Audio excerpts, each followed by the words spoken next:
wabarakatuh. Bertemu lagi dengan saya Bu Aminatul Hasanah yang mengajarkan materi munakahat kemarin ya, yang biasa kalian panggil Bu Hasanah atau Mbak Aminah, terserah nggak apa-apa. Nah sekarang kita akan melanjutkan materi munakahat kemarin ya, materi pernikahan. Silakan disimak.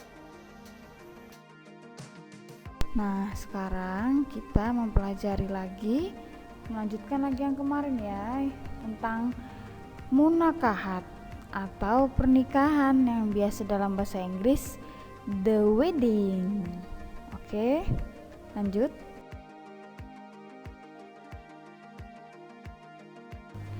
Nah, hak dan kewajiban suami istri. Nah, di sini agar tujuan pernikahan tercapai, suami istri harus melakukan kewajiban-kewajiban hidup berumah tangga dengan sebaik-baiknya, dengan landasan niat ikhlas karena Allah Subhanahu wa taala semata. Nah, seperti firman Allah Subhanahu wa taala dalam Quran surat An-Nisa ayat 34 yang berbunyi Bismillahirrahmanirrahim. Ar-rijalu qawwamuna 'alan nisa bima faddalallahu ba'dahum 'ala ba'di wa bima anfaqu min amwalihim. Yang artinya, kaum laki-laki itu adalah pemimpin bagi kaum wanita karena Allah telah melebihkan sebagian mereka atas sebagian yang lain, dan karena laki-laki telah menafkahkan sebagian dari harta mereka. Quran surat An-Nisa ayat 34. Kewajiban suami dan istri. Kewajiban suami yang terpenting di sini menafkahi pakaian dan tempat tinggal kepada istri dan anak-anaknya sesuai dengan kemampuan yang diusahakan. Nah, intinya di sini suami itu wajib memberikan nafkah ya. Itu wajib. Nah, kemudian menggauli istri secara ma'ruf, yaitu dengan cara yang layak dan patut. Misalnya dengan kasih sayang, menghargai, memperhatikan dan sebagainya. Di sini sudah ada contohnya ya, berarti sudah paham. Nah, kemudian memimpin keluarga dengan cara membimbing, memelihara semua anggota keluarga dengan penuh tanggung jawab. Nah, seorang laki-laki itu tetap harus tanggung jawab keluarganya sendiri. Kemudian membantu istri dalam tugas sehari-hari, terutama dalam mengasuh dan mendidik anak-anaknya agar menjadi anak yang soleh dan solehah tentunya ya. Nah, di sini juga jadi suami juga wajib membantu istri setidaknya beberapa seperti itu. Jadi meringankan tugas-tugas istri. Kemudian ada kewajiban istri, yaitu patut dan taat pada suami dalam batas yang sesuai dengan ajaran Islam. Perintah suami yang bertentangan dengan ajaran Islam tidak wajib ditaati oleh seorang istri. Nah, di sini sudah paham kan? Kemudian memelihara dan menjaga kehormatan diri dan keluarga serta harta benda suami. Di sini berarti kita harus bisa menjaga kehormatan diri. Kita itu milik suami, jangan sampai bermacam-macam. Oke? Kemudian mengatur rumah tangga dengan baik sesuai dengan fungsi ibu sebagai kepala rumah tangga. Nah, jadi kalau urusan rumah pas suami lagi nggak ada di rumah, nah itu istri harus bisa menjaga rumah, tidak keluar sembarangan dengan harus izin suami. Kemudian memelihara dan mendidik anak, terutama pendidikan agama. Nah, itu penting ya. Makanya sudah terkenal ibu itu adalah guru bagi anak-anaknya sendiri ya. Kemudian bersikap hemat, cermat, ridho dan syukur serta bijaksana pada suami. Ya, jadi istri itu harus bisa menghemat, bisa cerdas dalam mengatur apapun seperti itu ya. Nah, kemudian hak suami dan istri. Hak suami istri yaitu satu, ditaati dalam seluruh perkara kecuali maksiat. Nah, jadi semuanya ditaati tapi kecuali maksiat. Maksiat itu nggak boleh dilakukan ya. Kemudian dimintai izin oleh istri yang hendak keluar rumah. Istri tidak boleh keluar rumah kecuali seizin suami. Nah, sudah jelas ya. Istri tidak boleh puasa sunnah kecuali dengan izin suaminya. Ya, jadi harus izin dulu. Masa iya istrinya puasa malah suaminya nggak puasa, dan suami pun nggak tahu kalau istri puasa? Jangan ya. Kemudian mendapatkan pelayanan dari istrinya. Sudah jelas ya. Kemudian disyukuri kebaikan yang diberikannya. Istri harus mensyukuri atas setiap pemberian suaminya. Jadi apapun yang diberi suami itu tetap bersyukur dan berterima kasih. Kemudian hak istri atas suami, yaitu mendapat mahar dari suaminya, mendapat perlakuan yang patut dari suaminya, mendapatkan nafkah, pakaian, dan tempat tinggal dari suaminya, mendapat perlakuan adil jika suami memiliki lebih dari satu istri loh ya. Kemudian mendapatkan bimbingan dari suaminya agar selalu taat kepada Allah Subhanahu wa taala. Jadi itu ya, istri juga sangat berhak mendapatkan bimbingan dari suami. Jadi jangan sembarang asal berkeluarga. Kemudian hikmah pernikahan. Yang pertama yaitu pernikahan merupakan jalan keluar yang paling baik untuk memenuhi kebutuhan seksual. Nah, itu udah jelas ya. Kemudian nomor 2, pernikahan merupakan jalan terbaik untuk memuliakan anak, memperbanyak keturunan, melestarikan hidup manusia, serta memelihara nasab. Nasab itu keturunan ya. Jadi kita merupakan jalan terbaik karena sudah sah ya. Kemudian pernikahan menumbuhkan naluri kebapaan dan keibuan yang menumbuhkan pula perasaan cinta dan kasih sayang.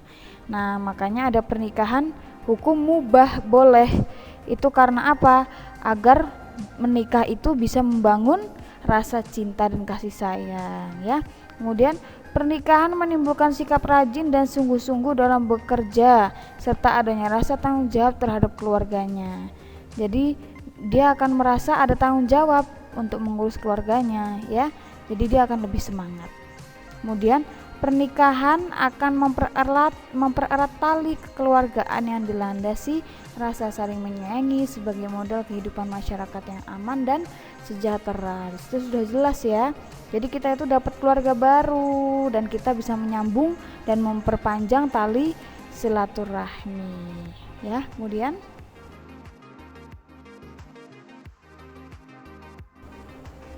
di sini mempelajari tentang talak. Apa itu talak?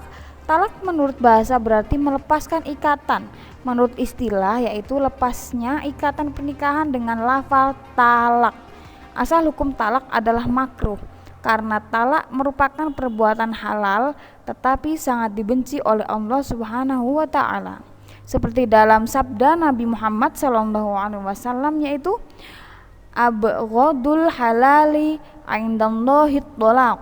Artinya perbuatan halal tetapi paling dibenci oleh Allah adalah talak. Hadis riwayat Abu Dawud. Nah, sudah paham ya? Talak itu halal tapi paling dibenci. Nah, sehingga jadilah makruh. Kemudian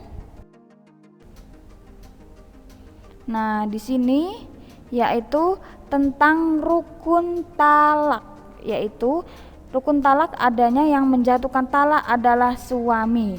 Itu berarti sudah sah kalau istrinya berarti ditalak ya. Kemudian yang dijatuhi talak adalah istrinya. Nah, sudah jelas ya. Kemudian adanya 2 macam cara menjatuhkan talak, yaitu dengan cara sharih tegas maupun dengan cara kinayah sindiran. Nah, cara sharih tegas itu berarti sudah jelas omongannya.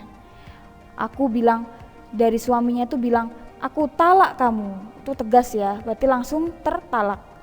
Nah, kemudian kalau dengan cara sindiran itu berarti seperti ini contohnya. Suaminya bilang, aku pulangkan kamu ke rumahmu. Nah, itu sindiran, seperti itu ya. Kemudian lafal dan bilangan talak. Nah, ini lafal talak itu berarti yang dapat diucapkan atau dituliskan dengan kata-kata yang jelas atau dengan kata-kata sindiran ya, seperti tadi ya. Jadi ada lafalnya, dia tuh berkata atau menulis seperti itu ya. Kemudian macam-macam talak. Nah, macam-macam talak di sini ada dua ya, yaitu ada talak rojoi, yaitu talak ketika suami boleh rujuk tanpa harus dengan akad nikah lagi. Nah, talak rojoi di sini berarti itu talak yang baru hitungan talak 1 dan talak 2. Nah, talak 1 itu berarti itu baru dikatakan sekali, aku talak kamu, itu baru sekali. Kemudian beberapa hari lagi, aku talak kamu, itu baru talak 2. Nah, itu ya. Jadi talak 1 dan talak 2 itu boleh rujuk lagi meskipun tidak dengan akad lagi. Kemudian ada talak ba'in. Talak ba'in yaitu menjadi dua macam, yaitu talak ba'in sugro, yaitu talak yang dijatuhkan kepada istri yang belum dicampuri, dan talak khulu atau karena permintaan istri. Nah, ba'in sugro itu yaitu talak besar yang kecil. Maksudnya besar kecil tuh talak yang sudah dihitung 3 kali dan itu sudah talak sah, tapi dengan catatan talaknya itu kepada istri yang belum dicampuri. Nah, atau dari permintaan si istri. Nah, kemudian talak ba'in kubro, yaitu talak yang paling besar, yaitu talak yang dijatuhkan suami sebanyak 3 kali, yang sudah 3 kali dalam waktu yang berbeda. Nah, jadi ini talak yang besar tapi di waktunya itu yang berbeda, jadi seperti urut gitu. Dia urut, dia pertama talak 1 dulu, talak melafalkan 1 kali, 2 kali, kemudian pas 3 kalinya itu termasuk talak ba'in kubro, seperti itu. Mungkin sebelum berlanjut ada yang belum paham, semoga sudah paham semua ya. Kemudian alasan jatuh talak, yaitu ada illa, yaitu sumpah seorang suami bahwa ia tidak akan mencampuri istrinya. Nah, jika suami setelah akad, setelah menikah, dia justru bersumpah bahwa dia tidak akan mencampuri istrinya, nah itu sudah jelas ya, berarti dia itu alasan jatuhnya talak, sudah jelas jatuh talak. Karena seorang suami istri itu justru hak dan kewajibannya itu seperti itu, harus mencampuri, seorang suami itu harus mencampuri istrinya. Jadi sehingga kalau menyumpahi istrinya tidak akan mencampuri, itu berarti sudah jatuh talak. Kemudian ada li'an, yaitu sumpah seorang suami yang menuduh istrinya berbuat zina. Nah, di sini juga termasuknya jatuh talak. Li'an, yaitu berarti suami itu menuduh istrinya tuh zina, padahal belum tentu istrinya tuh zina, mungkin dia hanya tahu dari orang lain. Nah, dari situ berarti sudah jatuh talak. Kemudian zihar, yaitu ucapan suami kepada istrinya yang berisi penyerupaan istrinya dengan ibunya. Nah, di sini zihar berarti dia itu menyerupakan istrinya dengan ibunya. Jadi contohnya seperti ini, istriku, punggungmu itu seperti ibuku. Nah, padahal sudah jelas ibunya dia itu kan tidak boleh digauli. Nah, sedangkan istrinya kan boleh digauli. Kenapa dia menyerupakan dengan ibunya? Nah, itu tidak boleh ya. Itu berarti sudah jatuh talak. Kemudian khulu, talak tebus, yaitu talak yang diucapkan oleh suami dengan cara istri membayar kepada suami. Nah, jadi ini talak yang diucapkan suami tapi istri membayar kepada suami, ya, yaitu dengan syarat istri sangat dibenci kepada suami. Jadi istri itu membenci suaminya. Kemudian suami tidak dapat memberi nafkah. Dan yang ketiga, suami tidak dapat membahagiakan istri. Nah, itu sudah jelas ya. Berarti itu syarat-syarat jika jatuhnya talak karena talak tebusnya itu yang harus dilakukan oleh istri. Ya. Mungkin sampai di sini ada yang belum paham? Semoga sudah paham ya. Kemudian ini masih berlanjut, yaitu alasan jatuhnya talak ada fasakh, yaitu rusaknya ikatan perkawinan karena sebab-sebab tertentu, yaitu diketahui bahwa istri adalah mahram suami. Nah, diketahui itu bahwa istri itu adalah ternyata masih sedarah dengan suami, masih keluarga. Nah, makanya akhirnya itu sebab-sebab jatuhnya talak. Kemudian salah seorang suami atau istri keluar dari agama Islam. Jadi suami istri itu diketahui ternyata menganut agamanya berbeda. Nah, di situ sudah jelas berarti jatuhnya talak. Kemudian semula suami atau istri musyrik, kemudian salah satunya masuk Islam.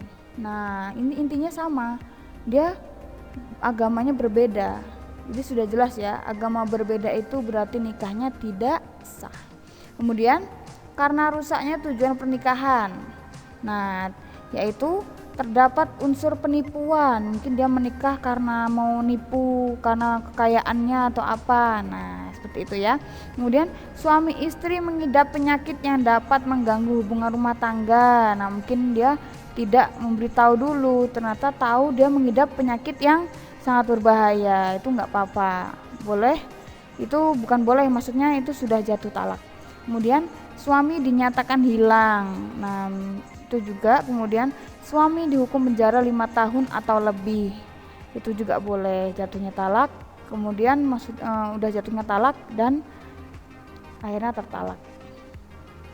Kemudian di sini ada hadonah.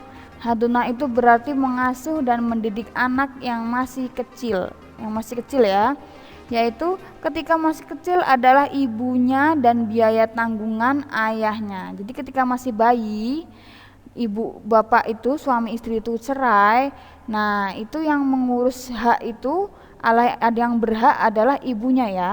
Kemudian jika pas sebelum cerai ibu telah menikah lagi, nah meskipun masih kecil justru yang hak mengasuhnya adalah ayahnya, seperti itu.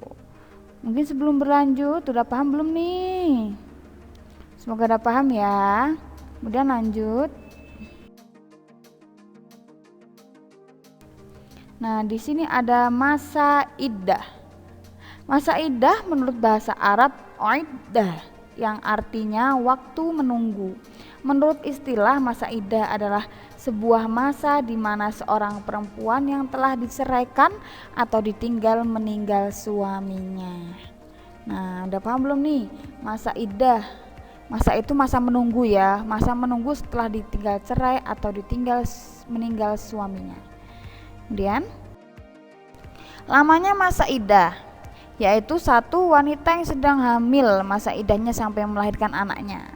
Jadi setelah dicerai itu masa iddahnya itu harus sampai melahirkan anaknya, itu baru selesai masa iddah.